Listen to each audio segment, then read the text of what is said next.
This morning to talk more about this case, Kelly Shackelford. Kelly is the president and CEO of Liberty Institute, joining us now from Newsmax, New York. Kelly, we thank you very much for your time. Happy to do it, JD. Well, Kelly, Ward Melville, I played college football at NC State with a guy from that school. This is disturbing information. And the young man we're talking about, John Rainey, the founder of Students United in Faith. What's the problem Ward Melville has with his school? Well, that's a great question. I wish we knew. I mean, this started way back. The principal himself, when he came onto the school, one of the first things he did was to get rid of the Cornerstone Christian Club.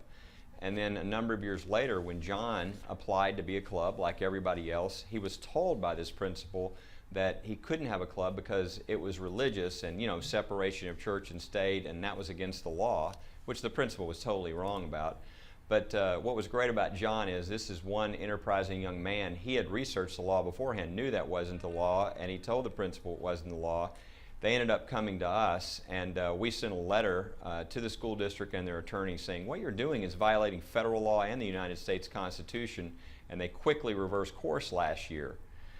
They now, this year, think they have a new way that they can ban only his group, and that's what they've done. So here we are back again, fighting for the right of this young man to actually have First Amendment rights in this country. And you'd think if anybody could educate him or teach him, you would think the educators would have that understanding, but it looks like they are the ones who need to learn the lesson about following the law. Kelly, in being discriminatory, I read that the school has 33 other clubs, including a gay-straight alliance club. So this would seem to single out religious groups, would it not? Absolutely. And now that they've realized that doing it because of religion is going to get them in big trouble, they're now trying to figure out other ways. So one of the things we heard, for instance, was that, well, we don't think your club's going to have enough people, and we can only provide so many of our faculty, et cetera, to be advisors, because there's a union contract that whenever there's a club, we have to pay them extra, and it's a money issue. But of course, all the other groups, they had the Frisbee Club, they got, they had an advisor, they have the Gay Straight Alliance, they have an advisor, but they don't want to give one for the Christian Club. And so this is clear discrimination that you can't do. And the whole argument is bizarre in the first place. The idea that if you're a minority group, somehow you don't have the First Amendment protection to have your meetings like everybody else goes against everything that the Constitution and this country is all about. So usually I would say in a situation like this, I would say a lot of these officials don't understand the law. And it's just a matter of teaching them the law, and we have all that stuff on our website. People can go to libertyinstitute.org and know what their rights are in the school. But I think in this case it's more than knowing the law. I think they're going to extra lengths to try to exclude John and this Christian group, unlike all the other clubs, as you mentioned. So Kelly, as you were reviewing the facts of the case, you spoke of the principal's, I'm going to call it the principal's animus against this type of club.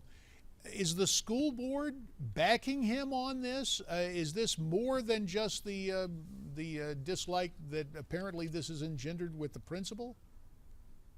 Well, we're going to find out. I would be surprised that after what happened last year, and we said we're going to have to file a lawsuit if they don't correct it, and they did correct it, I would be a little surprised if the principal did this without checking with the school board. But when they violated the law again this year, we sent a letter. We gave them until today to rectify their violation of the law, and if they don't, then we'll have a federal judge tell them to follow the law. So the school board's looking at this right now, and they'll have to make the decision on whether they want to fight over this or whether they want to do the right thing and follow the federal law and the Constitution. And this is something that was really decided years ago. There was the Mergens case back in the 1980s when schools thought they could say, hey, the Christian clubs can't be a club.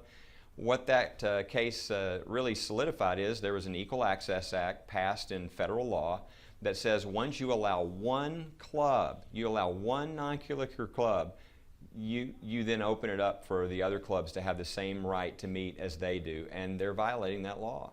Kelly, could you tell us what you expect the outcome of today to be? I don't know as far as how they're going to respond. I hope that they will realize this is going to get us in trouble. This is going to cost the school district money to hire attorneys to fight, to try to avoid federal law that's been in place for over 2 decades.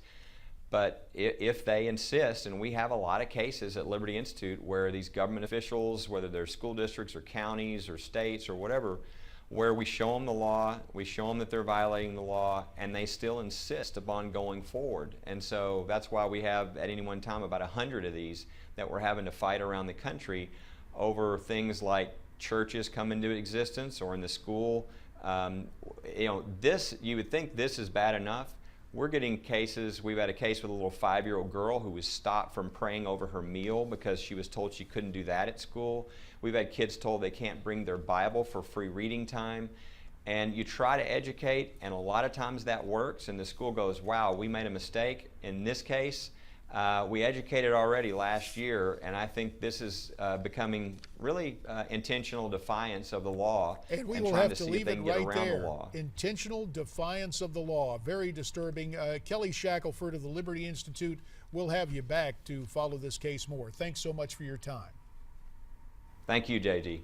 Well, you take a look at what's going on, and certainly the theme around the country, a form of animus against faith. It's troubling. It may be a sign of the times. It could be a sign of the current administration. Speaking of the current administration, our good friend Dick Morris has a new book out, Power Grab, Obama's Dangerous Plan for a One-Party Nation. A fascinating look at what the president's long-term strategy is in terms of his far-left agenda. You can get Power Grab at any bookstore, or you can visit the website powergrab411.com. Obviously, there is more to come in this first hour of America's Forum. We step aside now for a Newsmax Now update.